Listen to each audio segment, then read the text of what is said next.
The following opinions are solely those of BoatTest.com and its test captain. Hi, Captain Steve for BoatTest.com. Today, I'm going to conduct a sea trial on the Legacy 25 from Manitou. She was designed to be a luxury platform, but Manitou built in some performance features that are noteworthy. Let's take a look at how they've done this by looking at the tube configurations out of the water. Manitou refers to this as its SHP performance package, and it's designed to accommodate boats with a rating of up to 300 horsepower and in the neighborhood of 50 miles per hour. For that reason, the nose cones are fabricated from thicker aluminum than the rest of the tube, and there are also stiffeners pressed into the aluminum during the fabrication process. Now at the top of the cones are these splash guards. These keep water down low and out, creating a drier ride. Additionally, the tubes differ not only in size, but placement. The outer tubes are 23 inches in diameter each, and the inner tube is oversized at 27 inches. Plus, notice how the center tube is lower. These two features provide a pivot point for the boat to roll into the turns on. Too many times we see pontoon boats turn flat or lean to the outside of the turns. Then there are these chines running down the length of the tubes. These come out a full 9 inches and give the Legacy more grab in the turns. But what I'm most impressed with are these underskinning plates that run the length of the undersides of the deck. These prevent waves from hitting the cross members, which has an unpleasant jarring effect, like pumping the brakes on a car. Here it's eliminated, and it's standard on the SHP packages.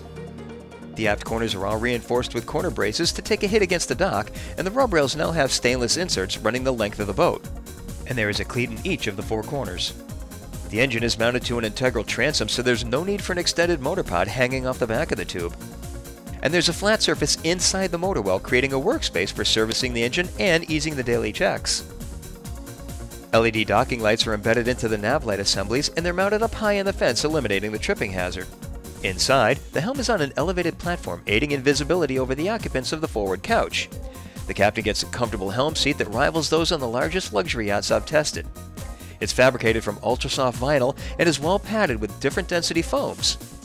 Sides wrap forward and includes flip-up armrests and a flip-up bolster. Naturally, it swivels and slides, but it also reclines, and the armrests are self-leveling. The Legacy helm starts with the smoked windscreen that didn't quite deflect the wind over my head, but I did notice that there was no distortion in the view. To the left is a flat area for putting stuff, and it has a non-skid surface. The stainless drink holder is just ahead. The gauges are mounted to a billet aluminum mount.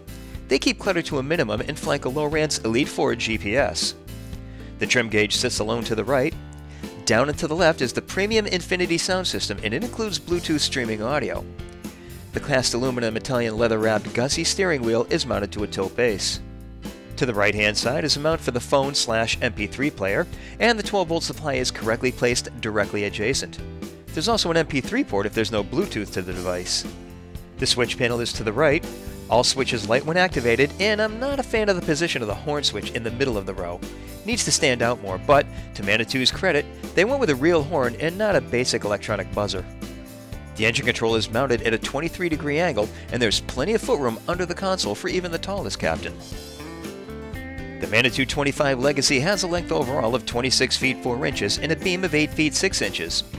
With an empty weight of 3,280 pounds, 25 gallons of fuel on board, and 2 people, we had an estimated test weight of 3,850 pounds.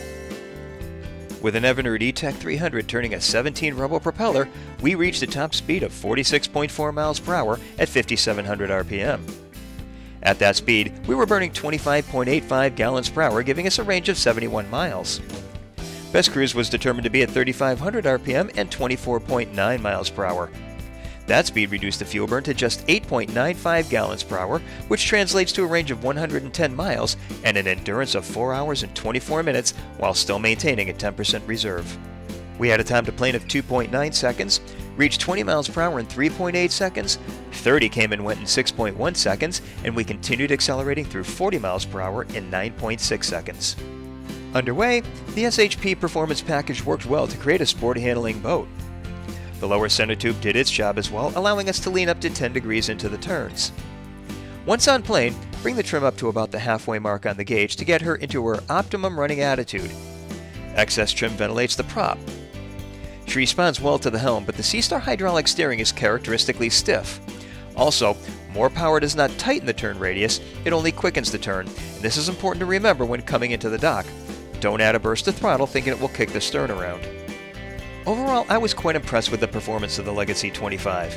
She handles well, and that's a nice accompaniment to the luxury she presents. And that's my full sea trial of the Legacy 25 from Manitou. For BoatTest.com, I'm Captain Steve. We'll see you on the water.